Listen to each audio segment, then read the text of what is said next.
नेपाल के युवाओं ने सड़कों पर उतरकर तख्ता पलट कर दिया है। हिंसा, आगजनी, तोड़फोड़ की तस्वीरें तो आपने देखी ही होंगी। बता दें कि नेपाल में बगावत और हंगामा अभी खत्म नहीं हुआ है। सवाल ये भी है कि नेपाल में सरकार बनेगी या फिर सेना राज करेगी।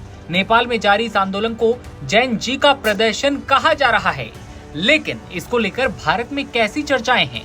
बता दें कि नेपाल में उठे बवाल का जिक्र भारत के सुप्रीम कोर्ट में भी हुआ। मुख्य न्यायाधीश BR गवई ने कहा, पड़ोसी देश में देखिए क्या हो रहा है, हमें हमारे संविधान पर गर्व है। जानकारी के लिए बता दें कि नेपाल और बांग्लादेश में हुए हिंसक विरोध प्रदर्शनों का जिक्र आज एक सुनवाई के दौरान सुप्रीम कोर्ट में हुआ।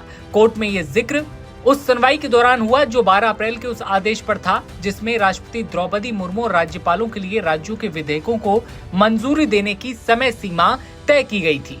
भारतीय संविधान का जिक्र करते हुए जिसमें राष्ट्रपति को किसी भी कानूनी मुद्दे पर जो सार्वजनिक महत्व का हो या किसी भी तरह से जनता को प्रभावित करता हो, सुप्रीम कोर्ट से सलाह लेने का अधिकार है। मुख्य न्यायाधीश BR गवई ने कहा, हमें अपने संविधान पर गर्व है। मुख्य न्यायाधीश ने कहा कि देखिए हमारे पड़ोसी राज्यों में क्या हो रहा है। नेपाल हमने देखा। उन्होंने हिमालयी राज्य में 48 घंटे पहले शुरू हुए भ्रष्टाचार विरोधी आंदोलन का जिक्र किया, जिसमें अब तक 21 लोग मारे जा चुके हैं और KP शर्मा ओली को प्रधानमंत्री पद से इस्तीफा देने के लिए मजबूर होना पड़ा। बता दें कि शुरुआत में ये विरोध प्रदर्शन सरकार द्वारा सोशल मीडिया प्लेटफॉर्म पर प्रतिबंध लगाने के कारण भड़क उठा था, लेकिन बाद में ये भ्रष्टाचार विरोधी आंदोलन में बदल गया। गुस्साए प्रदर्शनकारी सड़कों पर उतरे और कई सरकारी और निजी इमारतों में आग लगा दी। कई नेताओं और सरकारी अधिकारियों के घरों और कार्यालयों में तोड़फोड़ की गई। देशव्यापी अशांति के बीच सेना ने कंट्रोल अपने हाथ में लिया। प्रदर्शनकारी शांति की बार बार की गई जो अपील थी, उन्हें लगातार नजरअंदाज करने के बाद मंगलवार को सेना ने संघर्षग्रस्त देश की कमान संभाल ली।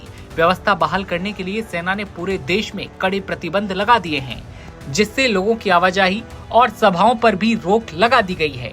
ये कदम ऐसे समय में उठाए गए हैं कि जब हालात लगातार खराब हो रहे हैं तथा सुरक्षा बल स्थिरता बहाल करने के लिए काम में लगा हुआ है।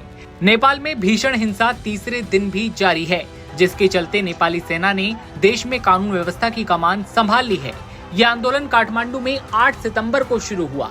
प्रदर्शनकारियों ने गुस्से में संसद भवन, सुप्रीम कोर्ट, राष्ट्रपति भवन और प्रधानमंत्री ओली के निजी आवास को आग के हवाले कर दिया, जिसकी तस्वीरें पूरी दुनिया ने देखी।